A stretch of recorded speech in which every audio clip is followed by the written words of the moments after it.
I walked in and saw my ex's mother sitting on my couch, like she owned the place. It was nearly midnight. The door had been locked. The lights were off. And yet there she was, legs crossed, shoulders relaxed, sipping tea she clearly made herself. She didn't even flinch when I entered. She just looked at me with that same calm, terrifying confidence she always had, and finished her sentence. "Sit down, we need to talk."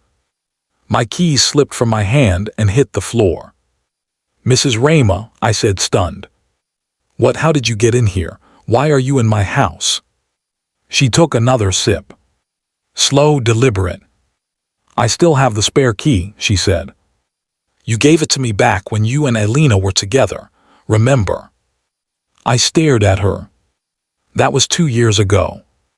"I don't forget things," she replied sharply. "Especially not promises." My heart tightened. "What promise?" She set the cup down with a soft clink, stood up, and walked toward me with an expression I couldn't read. "You promised me," she said, tapping her chest, "that no matter what happened between you and my daughter, you would never shut the door on this family. That was before she left you." Her voice cut through mine. Before I could respond, she stepped closer, lowering her voice. "She left you because she was lost, confused, running from herself. I'm not." I swallowed, trying to steady myself. "Why are you really here?" Rama exhaled, as if deciding whether to tell me the truth. Then she whispered, "Because I need your help." The words stunned me. This woman, this strong, intimidating, always in control woman, needing me. I didn't even know how to respond. "What happened?" I asked softly. She looked away for a moment, gathering herself. Then she finally said it. "Elena in trouble." My stomach dropped. "What kind of trouble?" She closed her eyes. "The kind that can ruin her life." Silence filled the room. She looked at me with eyes that were no longer cold and sharp, but worried. Fragile. Almost shaking. "You're the only one she ever trusted," she whispered. "The only one who could reach her when no one else could." I felt my chest tighten. All our memories came rushing back. Laughs. Fights. The way she held my hand like it was the only safe place she knew. "I don't know if she wants to see me," I said quietly. Rama stepped closer, placing a hand on my arm. "This isn't about what she wants," she said softly.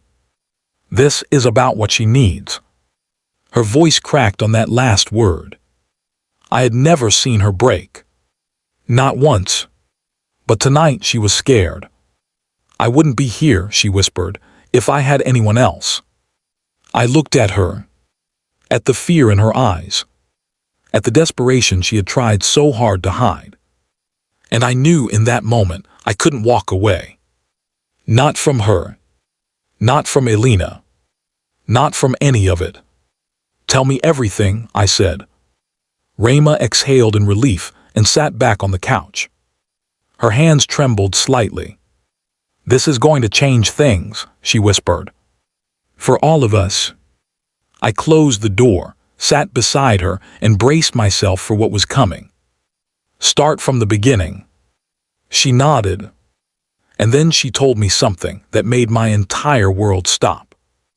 Rama's eyes stayed fixed on the floor. Her fingers twisted together, like she was trying to hold her nerves from spilling out. "When Elena left you," she began slowly, "I thought she was just running from commitment, but I was wrong." A cold feeling slid through my chest. "She didn't tell me why she left," I said quietly. Rama nodded. "She didn't tell anyone, not me, not her friends. She just disappeared and came home 3 months later looking like she'd lived through a storm." She finally looked at me.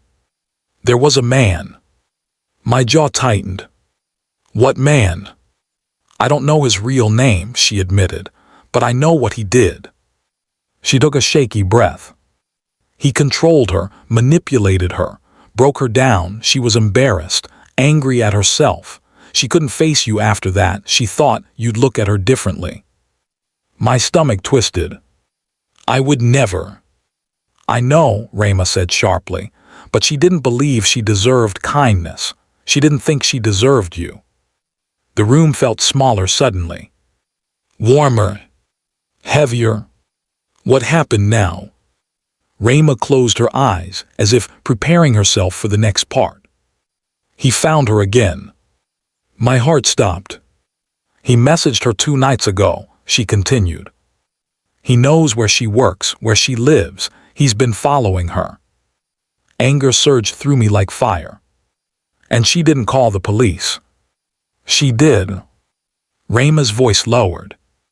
But the man, he's careful, smart, leaves no evidence, and Elena is terrified he'll hurt someone she cares about if she pushes back.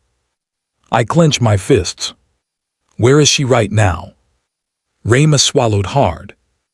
At home, shaking, crying. She hasn't slept in 48 hours. She thinks she's losing her mind. I stood immediately. Then why didn't she come here? Why didn't you bring her? Rayma grabbed my wrist. Because she doesn't want you to see her like this, she whispered. She still thinks you're too good for the broken version of her. I froze. The broken version of her. The version I never got the chance to hold. Never got to comfort. Never got to protect. I sat down slowly. Why me? I asked. What can I do that others can't? Rayma's eyes softened, something I had never seen from her. You're the only person she ever trusted with her heart, she said. She listened to you, she believed you. She felt safe with you in a way she never felt with anyone else, not even with me. I exhaled shakily. And what are you asking me to do?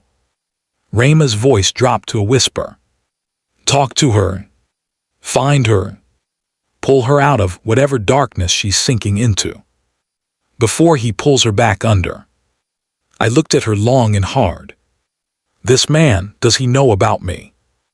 Rayma nodded. Yes, that's why she's even more afraid, because he knows you're the one she's still. She cut herself off. I waited. She still what? I asked. Rayma hesitated. She still loves you, she whispered. The room tilted. Silence stretched between us, heavy and full of old memories. Then Rayma stood, picking up her coat. If you want to walk away, she said quietly, this is your moment. No one will blame you. I shook my head. I'm not walking away. She exhaled in deep relief.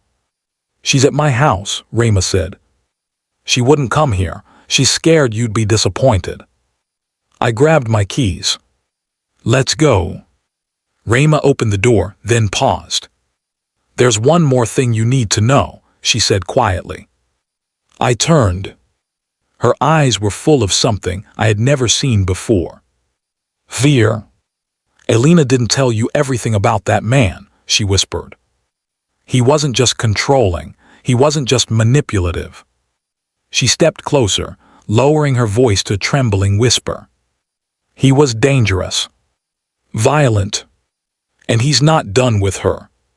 Not yet. I felt a chill run down my spine. Tell me, I said. Rayma swallowed. He said if she ever went back to you, he'd come for both of you. The air left my lungs. And then Rayma added, barely audible. He already knows she contacted you.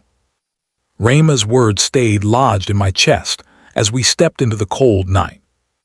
The street was silent, the air sharp, but my mind burned.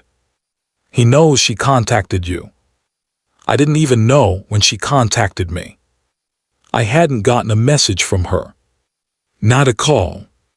Not a missed notification. But the fear in Rayma's voice had been too real to question. We got into my car. Rayma stared out the window, hands clenched in her lap, whispering something under her breath, maybe a prayer. I started driving. 5 minutes passed in silence before she spoke. She didn't send the message, Rayma said quietly. She wrote it, tried to send it, then panicked and deleted it.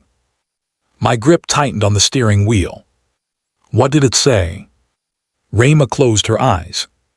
I'm sorry, I messed up, I need you. She inhaled shakily.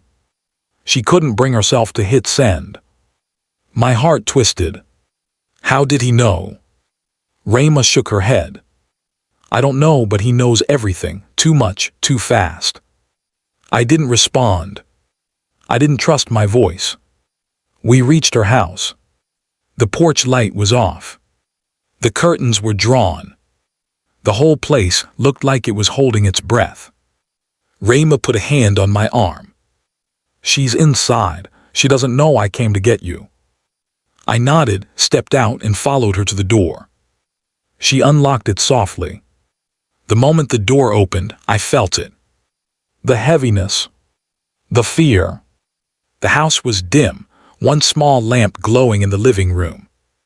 And on the sofa, wrapped in a blanket, knees pulled to her chest, was Elena. Her hair was messy, falling around her face.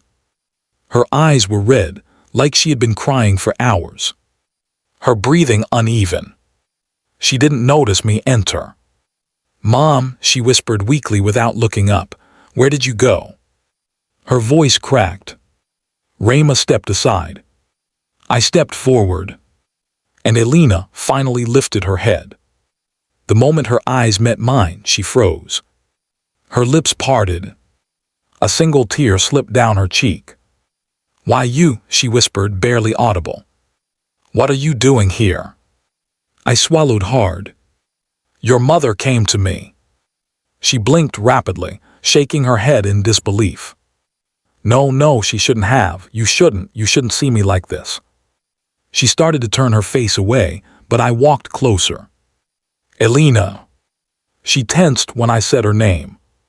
Her eyes flickered to mine again. I sat on the edge of the sofa. I'm here, I said softly. That's all. Her breath hitched.